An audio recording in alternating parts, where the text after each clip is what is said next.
Hey, salut vous! Et bonne année, bien sûr, bonne année, bonne santé. En retard? Non. Non, je pense pas.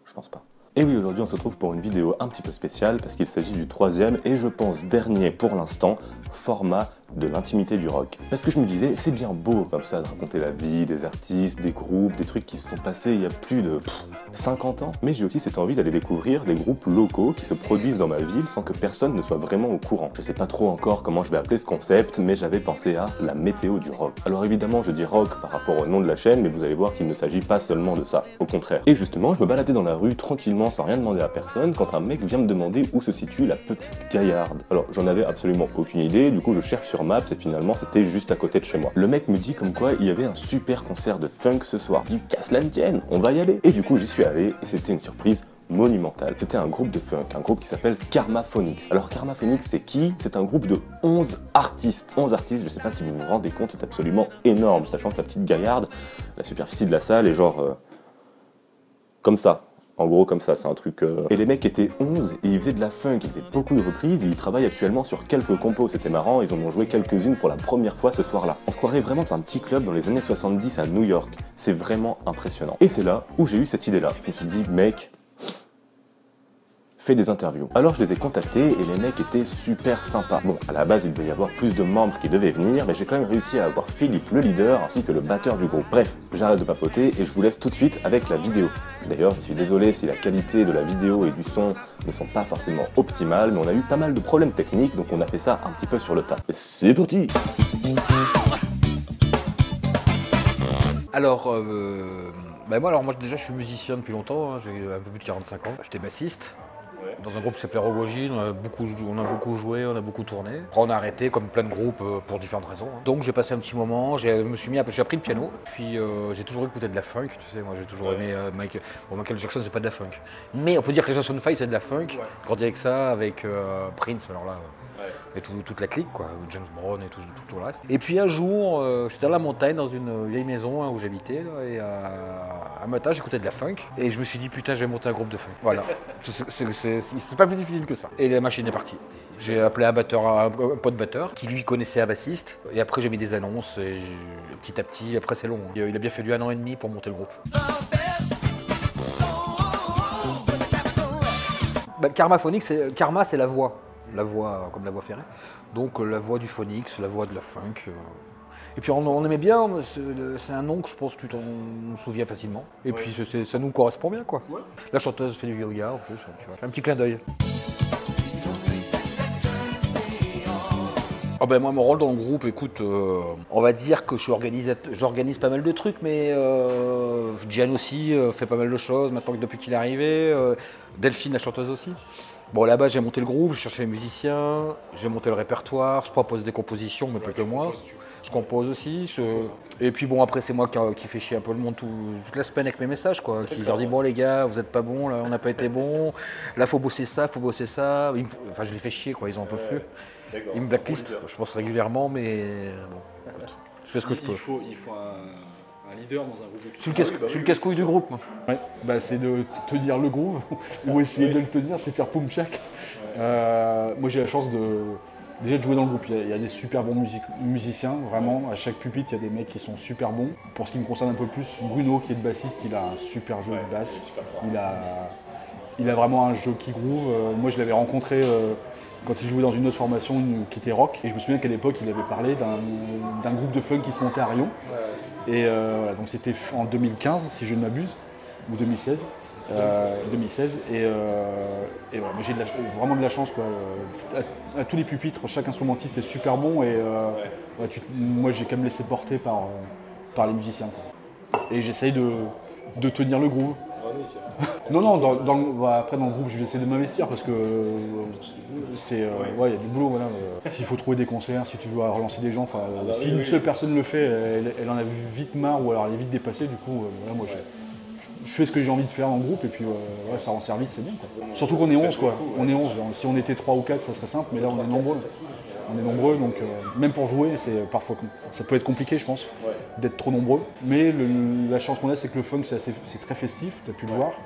Il y a de la bonne énergie et du coup ça donne envie aux gens de venir nous faire jouer je pense. Ah oui, oui.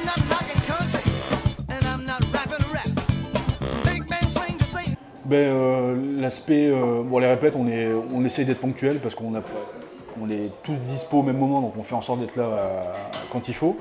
En général, on se dit, voilà, cette semaine, on va bosser tel truc, tel truc, tel truc. Par exemple, pour le concert du 18 janvier, moi j'ai dit, voilà, j'ai envie de bosser 2-3 morceaux où je suis encore pas super à l'aise, ou en tout cas où j'ai besoin de bosser. Et puis après, les compos, Philippe envoie un enregistrement piano-voix en général par Messenger. Pour qu'on se le mette dans l'oreille, et puis après on vient avec nos idées, puis on mélange ça. C'est ça, voilà. C'est une composition en groupe.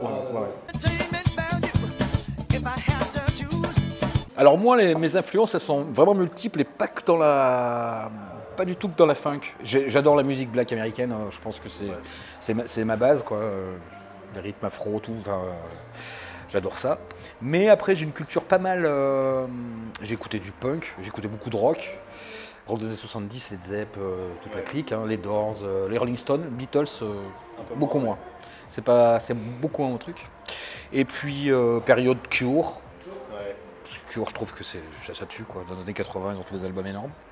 Et puis après, voilà, Prince et tous les Mais j'aime la bonne musique en général, moi. Tu vois, je suis pas fixé dans un style.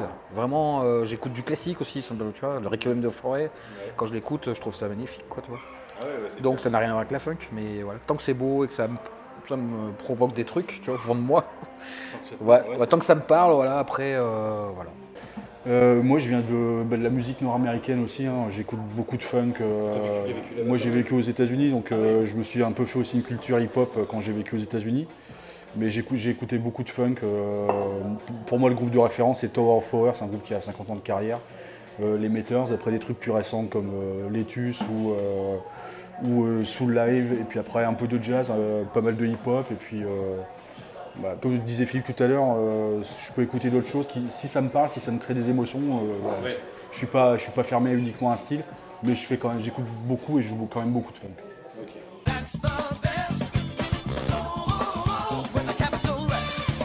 On y vient, la chanteuse gère ça avec la choriste, on y vient, petit à petit, ça s'installe.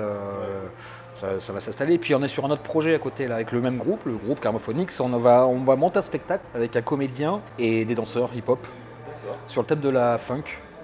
Donc mélangeant musique, théâtre et danse. Donc le projet est lancé, on a commencé à écrire des trucs. On n'a pas dit aux autres, ça sera la surprise. Et donc on aimerait présenter ça au Festival d'Aurillac cette année. Là.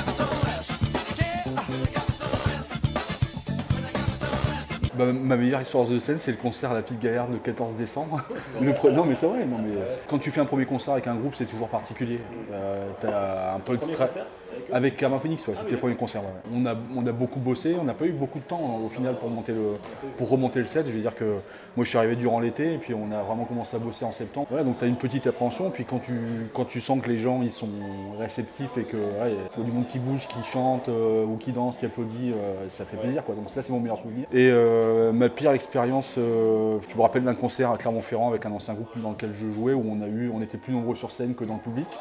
Mais voilà, après ça faisait une répète payée entre guillemets, mais voilà, j'ai pas réellement de mauvais souvenirs.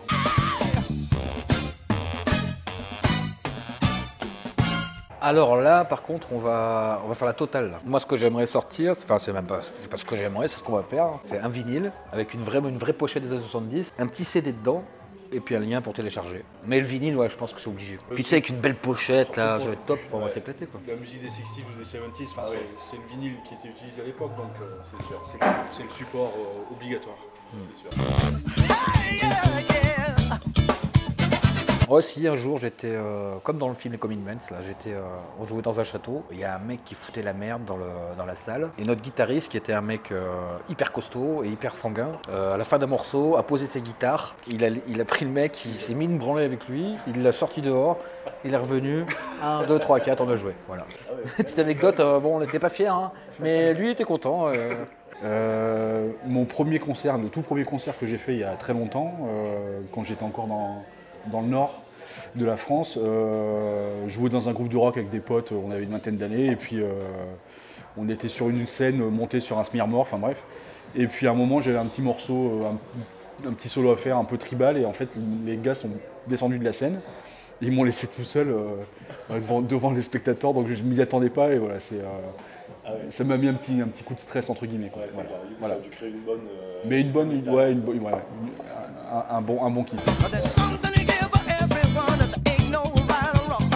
Je suis cadre dans une PME, je suis responsable export dans une entreprise. Voilà. D'accord. Donc j'ai des horaires de travail normaux, du lundi au vendredi. Je pars en déplacement régulièrement, mais par chance on répète le dimanche, donc on est tous dispo le dimanche. Et c'est un avantage. Voilà.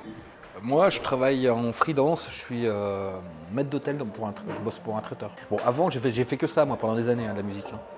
Je faisais des petits boulots à côté, mais j'ai fait que ça. Et là, depuis que j'ai eu mon fils, je fais ce boulot-là. Donc, c'est un boulot où j'ai pas de CDI, quoi.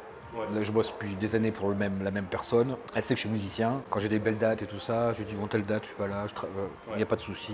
Voilà. Donc ça, pour moi, c'est bien. Peut-être pas forcément pour tous les membres du groupe. Il y a des boulots, c'est voilà. Moi, c'est pas le cas. Donc. Et voilà, c'est terminé. J'espère que cette vidéo et cette petite interview vous a plu. En tout cas, n'hésitez pas à aller liker la page de Karmaphonics et à vous tenir au courant de où ils se produisent, parce que c'est réellement un show absolument monumental. Enfin bref, routine habituelle, n'hésitez pas à lâcher un gros pouce bleu, à vous abonner et surtout dites-moi ce que vous en pensez en commentaire. Et si vous connaissez d'autres groupes ou artistes clermontois qui sont chauds pour se faire interviewer, pensez à moi.